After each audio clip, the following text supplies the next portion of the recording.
Hello बच्चों, let's read this question. The question says, which have zero value of dipole moment? Option A BF3, options B है हमारे पास CH3, option C है CO2, option D है CH4.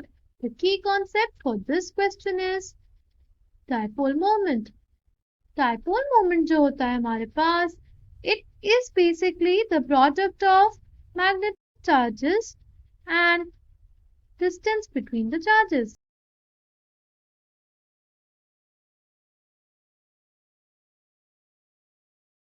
और जो ये dipole moment होता है ना, इसको बेसिकली डिनोट करते हैं हम with help of an arrow.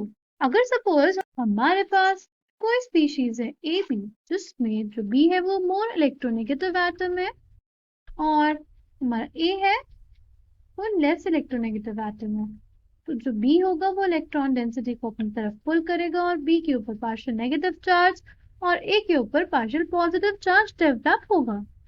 और जो हम लोग डायपोल को अगर शो करना होता है तो we show it with the help of an arrow.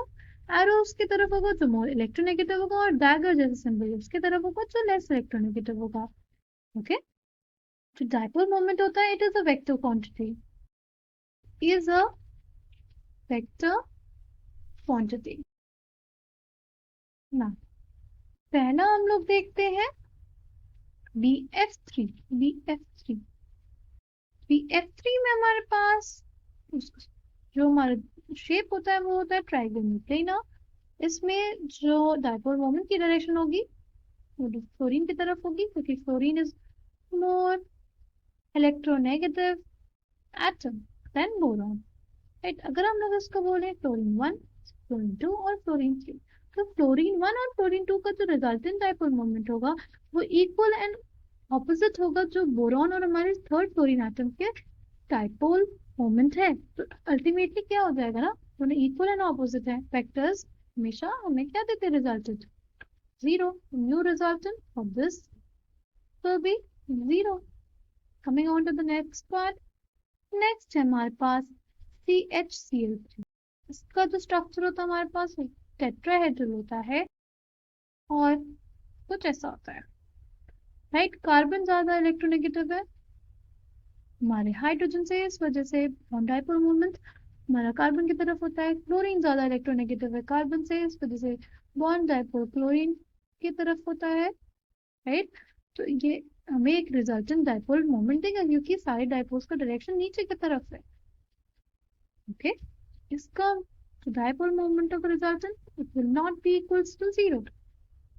अगर हम लोग देखिए हमारा नेक्स्ट वो है CO2। CO2 हमारा लीनियर होता है। अगर हम इसको बोलते हैं ऑक्सीजन 1 और इसको ऑक्सीजन 2, तो अगर हम लोग देखें हमारा इलेक्ट्रोनेगेटिविटी, तो ऑक्सीजन ज्यादा इलेक्ट्रोनेगेटिव है, तो जो बॉन्ड डायपोल होगा वो दोनों तरफ से ऑक्सीजन की तरफ होगा। राइट, कार्बन से ऑक्सीजन की तरफ, तो दोनों जो वेक्टर्स हमारे पास वो इक्वल एंड ऑपोजिट है क्योंकि दोनों तरफ हमारे ऑक्सीजन लगे हुए हैं। इस वजह से इस मॉलिक्यूल का भी डायपोल मोमेंट जो होगा वो हमारा अल्टीमेटली 0 हो जाएगा।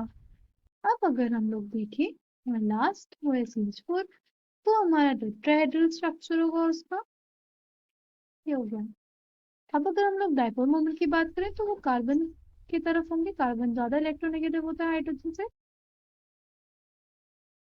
अगर हम लोग मार्क कर दें इसको हाइड्रोजन 1, इसको हाइड्रोजन 2, इसको हाइड्रोजन 3 और इसको हाइड्रोजन 4, तो हाइड्रोजन 1, 2 एंड 3 का जो रिजल्टेंट डायपोल मोमेंट होगा वो हमारा ऊपर की तरफ होगा और वो इक्वल एंड ऑपोजिट होगा हमारे जो फोर्थ हाइड्रोजन है, राइट, कार्बन हाइड्रोजन का बॉन्ड के डायपोल मोमेंट के। इस वजह से इस मॉलिक्यूल का जो रिजल्टेंट डायपोल मोमेंट आएगा वो 0 हो जाएगा। ये दोनों वेक्टर्स इक्वल एंड ऑपोजिट हैं। Right, new resultant will be 0. Coming back to the question, the correct answer for this question will be option A, option C, and option D. I hope you understood it well. Thank you and all the best.